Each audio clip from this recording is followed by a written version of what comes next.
when we launched a strike on what we thought was one of the primary uh, the fleet engagements in the Battle of the Philippine Sea.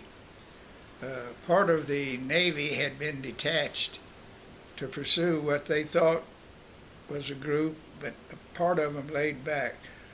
So we had an alert that they had carriers and destroyers within our bombing range. So we launched a group about, I guess about 8:30 or 9 o'clock. And it had 16 dive bombers and about 8 or 10, maybe 12 torpedo planes and 24 fighter planes. And we headed out towards the target. Well, after we took up and started to rendezvous and get in position to make the trip, my plane didn't have enough power for me to catch up. And so about 80 miles out, I couldn't stay up. I'm getting further behind. So I dispatched my two wingmen to go with the fleet, and I'd go back to the carrier. Well, I went back to the carrier without any fighter support, which generally goes with you. But I wasn't about 80 miles out. So I set them on and went back by myself. I got back to the carrier within range, about probably 20 miles out, and you had to identify yourself, because if you flew in, our ship's going to shoot at you. So I called the ship and asked permission to come aboard. They said, we're under attack. So I stayed back out probably 20 miles and was flying in a circle, and I could see the puffs of black smoke where they were shooting at them. Well, I stayed around and I made a swing around away from them to make the loop around. And when I got straightened out around here, I heard my rear gunners shoot, just a sharp burst. And then about that time, bango, a projector hit the instrument panel of the ship, and I could see out of the side of my eyes a plane go by. Anyway,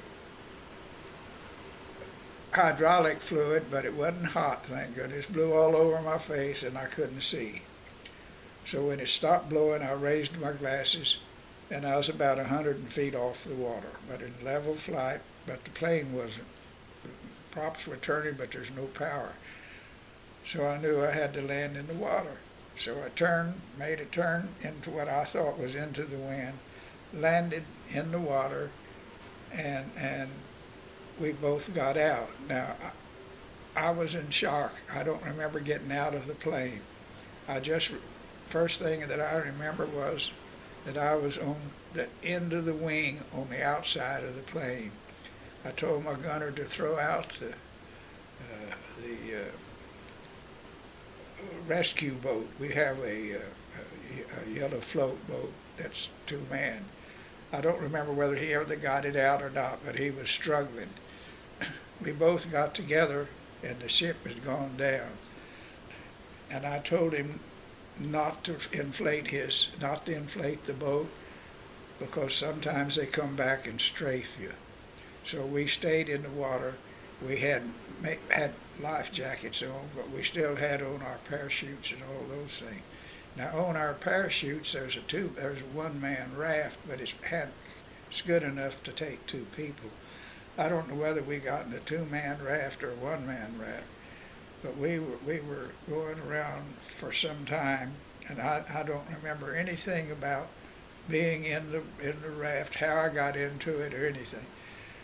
Well, it was getting late in the evening, and I saw one of our planes come down and dip and go up. That was identification to any ships around there that there was a pilot down in the water. Okay, the next thing I know, I look up and there's a ship, a big ship right alongside of me, and they dropped down a webbed ladder, and we paddled over there to it, and I grabbed a hold of the ropes, and they reached down and pulled me up on the deck. That's the last thing I remember. That night, later that night, I came around and I was in the up in the area where you steer the ship, and I asked the sailor that was with me. I said, "What are we doing up here?" He said, "Well, we're going to make a torpedo run on a crippled destroyer." I said, "By ourselves?" He says, "No, it's about 5 or 6 destroyers going to make this." And I looked up and I could see those big old tracer cells going over it. And I said, "What's that?" He said, "He's shooting at us." So anyway, I'm out. I don't know what ever happened.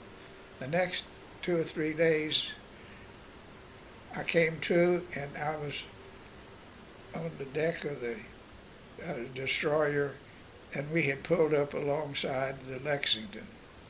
And he told me, "We're going to shift you over to the ship."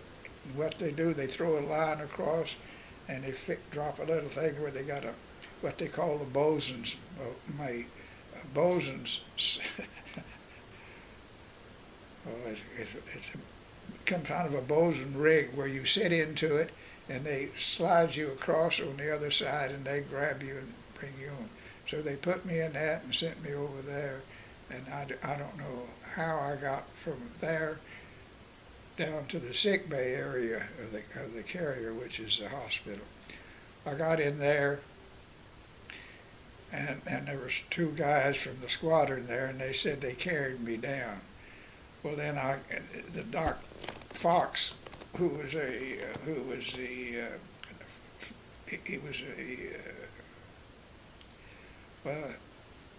was the doctor assigned to us, to the squadron, air flight officer. He has a name, but I can't pull it up right now. Anyway, they put me down there, and they cleaned off all of the stuff. And the next day I come around again, and I'm laying in the bed, and my legs are wrapped up with cotton. And Corpsman was there, and I said, "What's going on?" He said, "Well, they had to pull the shrapnel out of your legs, and they poured powder. They didn't have sulfur powder like they have now and give you shots. It was powder, and they poured in there and punched the powder down into the holes with like a swab, little stick-looking thing." Anyway, I stayed like that for several days, and then one night or one day, I heard a terrible boom, and then the ship started making a sound that was terrible.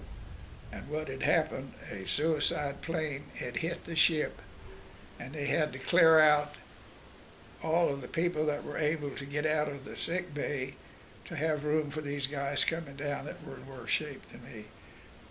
So they got me up on the hangar deck, which is above the water line. And I stayed up there until some of my guys got me back to my room.